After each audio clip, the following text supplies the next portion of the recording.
I'm just using, this is the sesame oil here, and we're going to add very simple ingredients here. Getting rid of the most toxic and the most pesticide and more bioengineered vegetables, which has become a more staple food. So a little bit of a mustard to give it a spicy flavor, and a little bit of this urad dal, and a little bit of this another dal, I don't know the name. And also we'll have some cumins that again gives some fragrance and flavor to the dish. And a spot of fenugreek here. The interesting part of my cooking here is, I do not know until I finish the dish. I do not know what is the dish is going to be. So it evolves as I cook. It's going to evolve. So that's how I do the cooking normally. So is there anything else to add? No. Let's directly go into the veggies. So this is a vegetable, the bottle gourd, which is a native variety bottle gourd, which has a hard rind and also a very greenish hard rind, unlike the yellow or pale green rind that is not really the original one, which is more like commercialized for the productivity and size and weight and the transportability. But this is the actual one which we collected during a farm visit, the organic farm visit during the last weekend. Yeah, just these were taken out of our hands from the plant. So I'm going to sort them mildly so that the water content in the bottle gourd doesn't strips away. That is a very important aspect of the cooking, naturally, that it stays crispy and you may have to chew a little more. Some people do a pressure cooking with the lentils and stuff like that. That is completely, it's like stripping away everything. And so whatever content we have added so far, this a little bit of sesame oil and all those little ingredients is just adding flavors. So we'll add little more spices, which is also very good for health. That is turmeric, baby. The organic turmeric. So whatever possible organic sauce we could source, so we're adding a little bit of turmeric. So turmeric is a natural disinfectant and a powder. So here is the coriander powder. So we're going to just put a little bit of coriander powder. Yeah.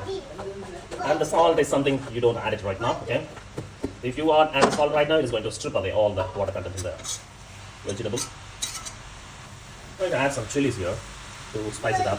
Though it is not mandatory, maybe we can also go for black pepper.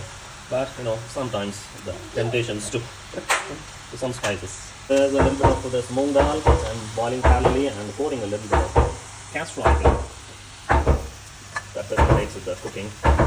Consciously chosen red chilies here, the not so dry, but still it is a red chili, just to make sure that when you have a dish, you don't bite onto the chilies. Another specialty of this dish is going to be today, it's not just free from the staple vegetables, it is going to be free from the staple grains or the staple rice or wheat. The entire dish, the concept is now evolved that you are going completely off the rice and wheat, the major culprits of the bioengineered, modified, too much of research and developed and commercialized for volumes and supermarkets and supply chain management and more like a factory style production of what you eat, keeping off from that. It's very important because people may claim that we keep on eating for several years, maybe centuries, so much of starch, so much of like rice and wheat in so much volumes and so many other carbohydrate content like millets or like other grains for so many centuries. But for the so many centuries we have been working too hard too, right? We have been utilizing our bodies so much in a day, but how much your body is being active and actually used in today's time? Not even half an hour or 1 hour, right? You are actually, even those who are consciously doing it, they spend at least half an hour, 1 hour, and a vast majority of the population is just completely sedentary. Not even 30 minutes or 1 hour of physical work they are exerting.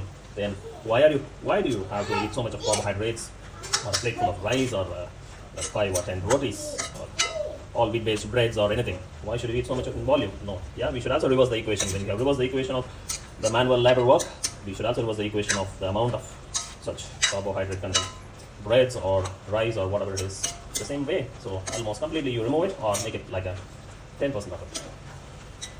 I think here the dal is getting ready. Maybe if I just mix it up.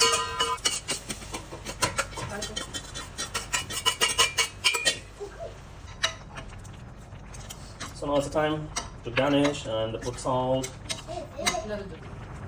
here is a rock salt. And then I'm going rushing to the garden to bring some curry leaves. This garden fresh curry leaves, and yeah, I think one strip is good enough for this to garnish them. So here we go, down, directly from the tree to the dish in a minute. Imagine how it would be if everything in the ingredients is like this, from the garden and directly here and then into your stomach, and then once again after 8 hours it's once again back in the garden or into the soil. So the cycle is complete here locally. So just, yeah, we are wishing for such a endeavor in our life. Yeah. So I'm garnishing coriander here. Yeah. Are we done now? Yes, we are done. Now it's time up for the office too. Yeah, I had 20 minutes and it's 80 minutes up now.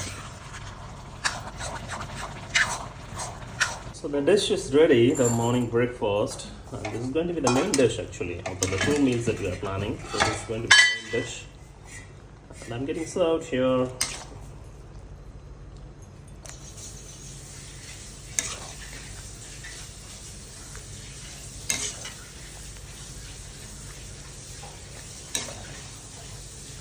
So a bowl full of veggies and a little bit of the mung dal. That's the main ingredient. Yeah. How is it? Great. Thank you.